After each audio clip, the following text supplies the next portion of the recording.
Puji nama Tuhan, Shalom. Pada pagi hari ini kita akan sama-sama belajar Bapak Ibu, apa yang menjadi pesan Tuhan di dalam kehidupan setiap kita. Pesan Tuhannya adalah menjadi pribadi yang waspada. Menjadi pribadi yang waspada. Pesan Tuhan inilah yang akan kita renungkan bersama-sama. Saya berdoa agar Roh Kudus menolong setiap kita untuk bersama-sama belajar dan menangkap apa yang Tuhan mau sampaikan kepada setiap kita melalui pesannya atau berkaitan pesan dalam minggu ini. Ya, 3 hari kemarin kita sudah banyak belajar Bapak Ibu, banyak diperlengkapi, kita banyak diingatkan. Saya percaya setiap kita semakin hari semakin Tuhan perlengkapi, katakan amin Bapak Ibu. Kalau kita perhatikan di warta jemaat dijelaskan melalui pesan Tuhan ini kita diingatkan dan kita diajarkan untuk jeli Bapak Ibu. Untuk teliti, untuk berawas-awas, untuk akurat dan cermat terhadap banyak hal. Ya, khususnya tanda-tanda peringatan yang diberikan kepada setiap kita. Nah, kita bersyukur ini Bapak Ibu. Kita bersyukur Tuhan sampaikan pesan ini kepada setiap kita. Kita bersama-sama tangkap ini supaya kita semakin menjadi orang-orang yang dahsyat di dalam Tuhan. Haleluya. Lukas pasal 12 ayat 1 ini yang mendasari perenungan kita pagi hari ini. Injil Lukas pasal 12 ayat 1. Demikian firman Tuhan. Sementara itu beribu-ribu orang banyak telah berkerumun sehingga mereka berdesak-desakan. Lalu Yesus mulai mengajar pertama-tama kepada murid-muridnya. Katanya, waspadalah terhadap ragi, yaitu kemunafikan orang Farisi. Saya akan bacakan sekali lagi untuk kita Bapak Ibu. Sementara itu beribu-ribu orang banyak telah berkerumun, sehingga mereka berdesak-desakan. Lalu Yesus mulai mengajar pertama-tama kepada murid-muridnya, katanya, waspadalah terhadap ragi, yaitu kemunafikan orang Farisi.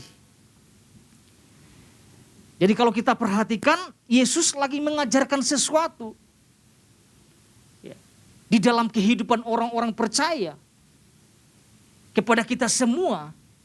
Ya, apa yang Tuhan ingatkan? Jangan ada kemunafikan. Ini tentunya sesuatu yang tegas Tuhan sampaikan ini kepada setiap kita Bapak Ibu. Ini jadi juga perenungan buat pribadi dalam kehidupan saya. Ya. Jangan-jangan juga masih gunakan topeng kan gitu kan maksudnya. Ya. Tetapi kalau kita menyoroti, kalau kita perhatikan pesan ini Yesus sampaikan atau Yesus ajarkan pertama-tama itu kepada murid-muridnya. Lalu kemudian kepada orang-orang banyak. Orang-orang yang berkerumun. Orang-orang yang berkumpul untuk mendengarkan pengajaran Yesus pada masa itu ya. Alkitab mengatakan orang-orang itu berkerumun. Ya kan? Orang-orang itu mendekati Yesus untuk mendengarkan pengajarannya. Tentunya gini Bapak Ibu, orang-orang banyak yang berkumpul adalah orang-orang yang rindu untuk diisi. Orang-orang yang rindu untuk diperlengkapi oleh perkataan-perkataan Yesus atau ajaran-ajaran Yesus. Ya kita tahu bahwa ajaran Yesus itu penuh kuasa. Penuh hikmat. Ajaran Yesus itu dahsyat. Makanya sehingga orang datang berbondong-bondong berkumpul untuk mengejar Yesus. Bukan hanya mengejar mujizatnya mungkin, tapi mengejar karena ada kuasa yang keluar dari setiap perkataan Yesus. Gini saya melihatnya gini Bapak Ibu, sangat berbeda apa yang diperlihatkan, apa yang ditampilkan oleh orang-orang Farisi pada masa itu. Kita tahu bahwa kita kalau mempelajari mereka merasa hidupnya paling benar. Merasa hidupnya lebih baik, lebih taat, lebih saleh, lebih beragama daripada orang lain. Makanya Yesus sampaikan ini dalam topik ini Bapak Ibu. bahwa harus waspada terhadap ragi, yaitu kemunafikan orang Farisi. Ya, kita sudah pelajari ya Bapak Ibu ya. Ragi kemunafikan ini adalah daya yang diam-diam tetapi pasti akan mengkamiri seluruh adonan pada saatnya. Nah, Yesus melihat ini, keberadaan orang-orang Farisi bisa membahayakan orang-orang percaya. Bisa mempengaruhi, bisa merusak kepercayaan dan iman seseorang terhadap kebenaran di dalam Kristus. Yesus melihat itu, makanya dikatakan waspada, karena ini berbahaya. Diam-diam tuh menghancurkan. Karena cara-caranya halus. Kata-kata mereka terlihat rohani. Terlihat kehidupan mereka seolah-olah dekat, paling dekat dengan Tuhan. Kan gitu kan. Ya Pak Aping kemarin sampaikan. Kita bisa lihat cara mereka berdoa harus di tempat-tempat yang terbuka. Di tempat-tempat umum. Nah, Tuhan melihat tentang hal kayak gitu. Menjadi Yesus itu menjadi muak. Menjadi muak dengan kemunafikan yang mereka tontonkan di depan umum. Dan ini pesan ini datang kepada setiap kita. Tegas Tuhan sampaikan ini. Kita harus menjadi pribadi yang waspada. Ya, orang-orang Farisi ini suka bersembunyi di balik jubah. Sekarang kita bisa melihat Bapak Ibu. Ya kan? Orang-orang pakai jubah terlihatnya seperti kayak rohani. Dan mengajarkan banyak hal. Kemunafikan ini selalu berlawanan, selalu bertentangan dengan kebenaran. Tidak pernah selaras, memang tidak akan pernah selaras. Kalau zaman sekarang apa Bapak Ibu ya? Kalau aksesorisnya mungkin jubah pada masa itu, sekarang mungkin apa? Bisa nggak saya katakan pengaruh? Bisa nggak saya katakan itu banyak pengikut? Kita bisa lihat di media. Karena banyak pengikutnya, dengan mudah menyampaikan apa saja tanpa dasar. Terlihatnya firman Tuhan, tapi tidak punya dasar yang kuat. Nah, itu bahaya. Jadi saya melihat ini tentang bahayanya kalau kita orang-orang percaya tidak memiliki kewaspadaan. Ya. Mungkin kalau Bapak Ibu ya melihat tentang menyaksikan di YouTube itu banyak pengajaran-pengajaran yang sesat. Karena banyak pengikutnya ngomong apa saja dan mereka ikut tanpa menyaring sesuatu. Dan itulah yang akan membelokkan seseorang. Kata-katanya bagus ya. Motivasi-motivasi yang disampaikannya bagus ya. Tetapi saya mau sampaikan itu bukan dasar firman. Kita harus terbuka, mata kita harus terbuka melihat keadaan zaman sekarang Bapak Ibu. Makanya saya bersyukur ketika Tuhan kasih pesan ini. Wow, ini luar biasa gitu. Maksudnya Tuhan sedang mengingatkan, menuntun kita. Karena zaman yang kita hadapi, zaman yang sangat rusak. Mau ngomong apa saja, posting, semua orang bisa dengar Bapak Ibu. Makanya kita berawas-awas, kita harus lebih teliti mendengarkan sesuatu. Teliti melihat sesuatu. Ya, teliti menangkap sesuatu. Ya, bukan kayak zaman dulu ya, media agak susah ya. Sekarang terbuka. Anak kecil pun bisa dengar Bapak Ibu. Saya sih suka melihat saya perbandingan untuk belajar. Oh iya. Karena tipis-tipis, bahasanya rohani. Tetapi kalau kita nanti lihat isinya Bapak Ibu. Enggak punya dasar.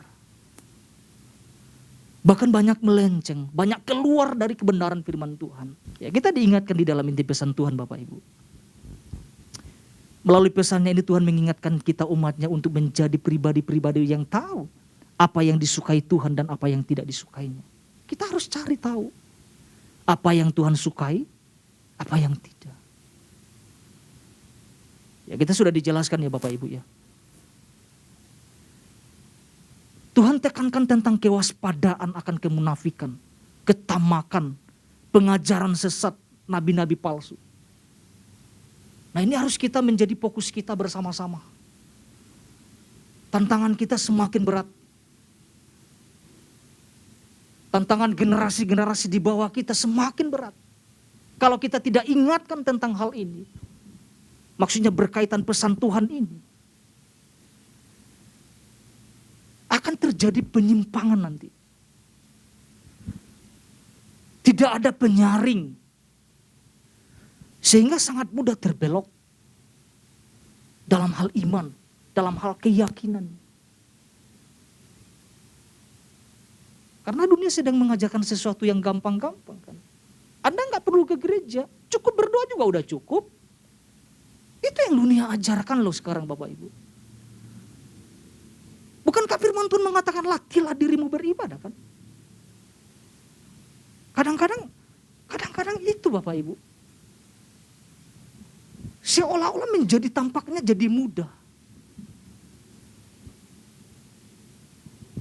Tapi kalau kita sebagai orang tua mungkin ya, kita tidak mengingatkan ini kepada keluarga kita semua. Menyangkut pesan ini Bapak Ibu. Jangan nanti di kemudian hari sangat mudah terbawa oleh arus. Tidak bisa membedakan. Tidak bisa menyaring apa yang harus dia lihat, apa yang dia dengar. Nah, kita mau belajar ini Bapak Ibu. Jadi hal apa yang harus kita kerjakan sebagai anak-anak Tuhan agar kita menjadi pribadi yang waspada. Satu hal ini yang mau saya sampaikan kepada setiap kita Bapak Ibu. Kita boleh sama-sama renungkan. Yang saya mau sampaikan adalah kita harus melatih pendengaran kita. Dan penglihatan kita secara rohani melalui pimpinan Roh Kudus. Artinya kita harus membiasakan diri kita terlatih. Karena kita ini prajurit-prajurit Kristus Bapak Ibu. Baik apa yang kita lihat, baik apa yang kita dengar, kita harus menelitinya dulu. Jangan langsung menerima, jangan langsung mempercayai. Kita harus cek kebenarannya.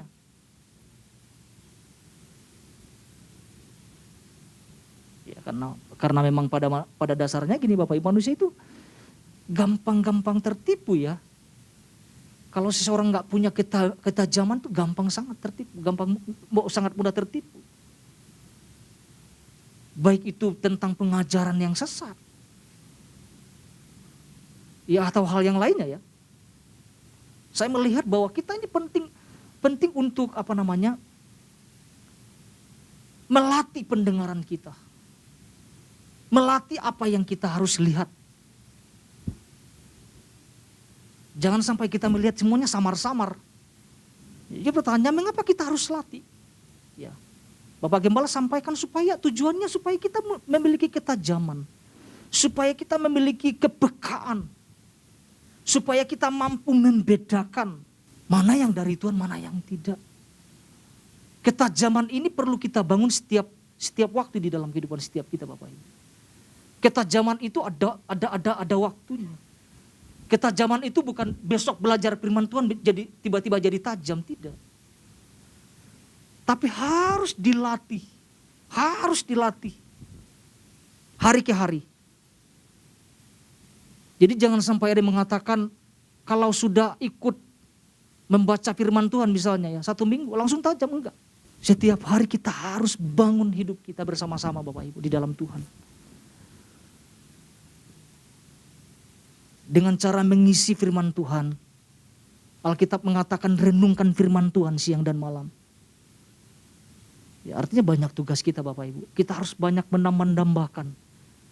Khususnya perkataan Tuhan di dalam kehidupan setiap kita. Ini bagian yang sangat penting yang harus kita tambahkan di dalam kehidupan setiap kita. Mari kita lihat firman Tuhan Kisah Para Rasul pasal 17 ayat 10-11. Kita mau belajar bersama-sama lewat ayat ini Bapak Ibu. Tetapi pada malam itu juga segera saudara-saudara di situ menyuruh Paulus dan Silas berangkat ke Berea. Setibanya di situ pergilah mereka ke rumah ibadat orang Yahudi. Ayat 11. Orang-orang Yahudi di kota itu lebih baik hatinya daripada orang-orang Yahudi di Tesalonika. Karena mereka menerima firman itu dengan segala kerelaan hati. Dan ini yang saya suka, ini yang saya mau garis bawahi untuk kita sama-sama renungkan. Setiap hari mereka menyelidiki kitab suci untuk mengetahui apakah semuanya itu benar. Demikian.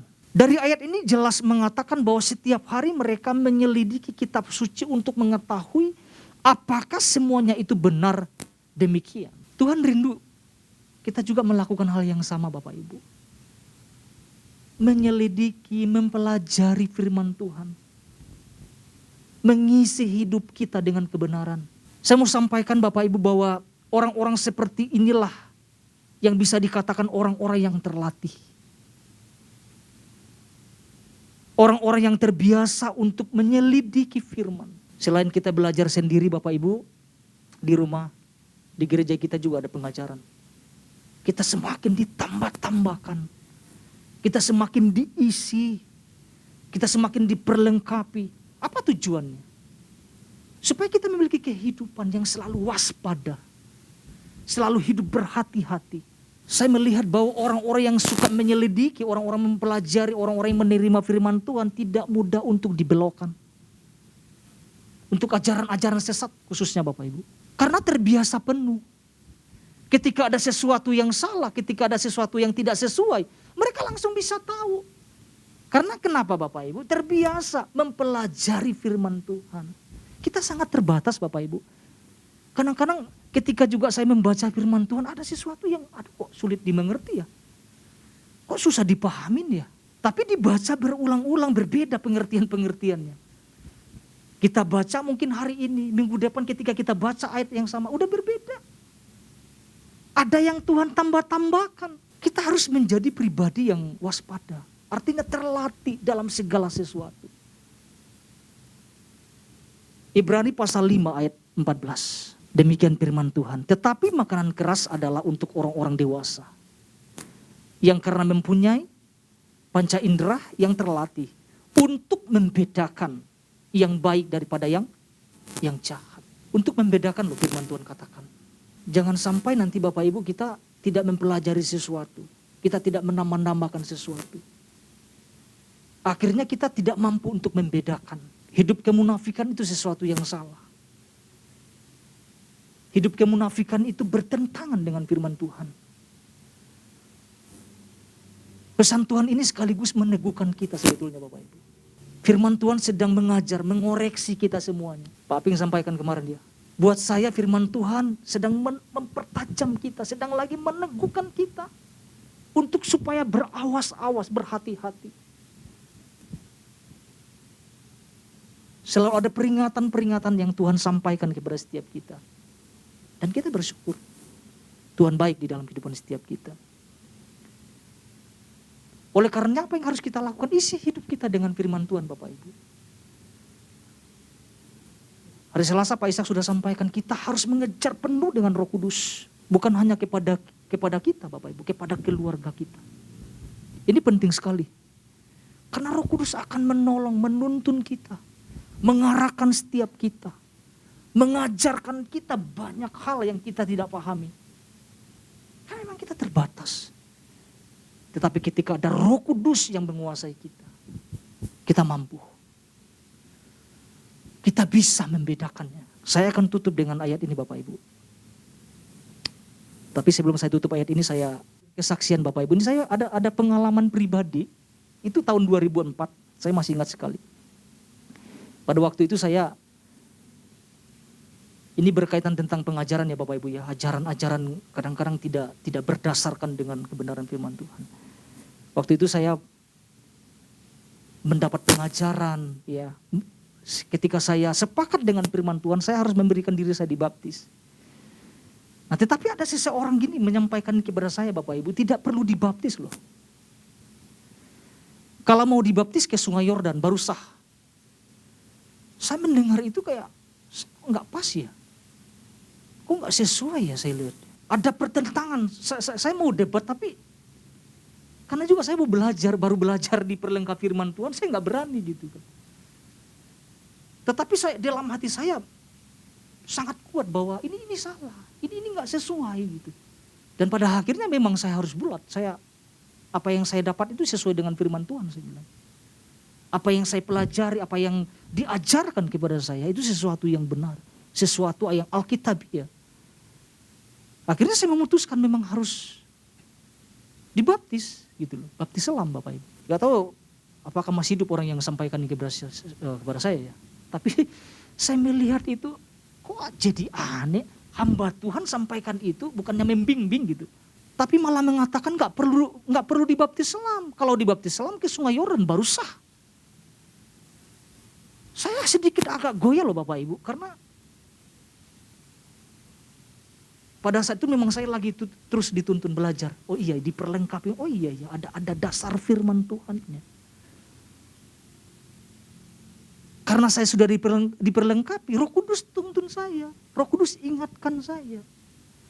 Lihat lagi kebenarannya. Dan bahayanya gini Bapak Ibu, jangan sampai nanti ada orang-orang yang model seperti ini mengajarkan ini. Gak perlu baptis selam. Kalau mau baptis selam ke Sungai Yordan baru sah. Anda gak perlu berdoa, kan Roh Kudus juga berdoa buat Anda. Itu kan ngeri. Anda gak perlu, misalnya Bapak Ibu gak perlu ibadah. Cukup di rumah saja ambil gitar. Ini kan ajaran yang aneh ya. Kita perlu mewaspadai ini loh Bapak Ibu. Karena kuasa kegelapan ini tidak diam loh. Dia terus bekerja keras untuk menghancurkan iman kita. Dan itu tidak boleh kita biarkan ya. Kita harus terus bertumbuh di dalam Kristus. Saya akan tutup ayat ini Bapak Ibu. Yohanes 14 ayat 25 sampai 26. Injil Yohanes pasal 14 ayat 25 sampai 26. Demikian firman Tuhan, semuanya itu kukatakan kepadamu, selagi aku berada bersama-sama dengan kamu.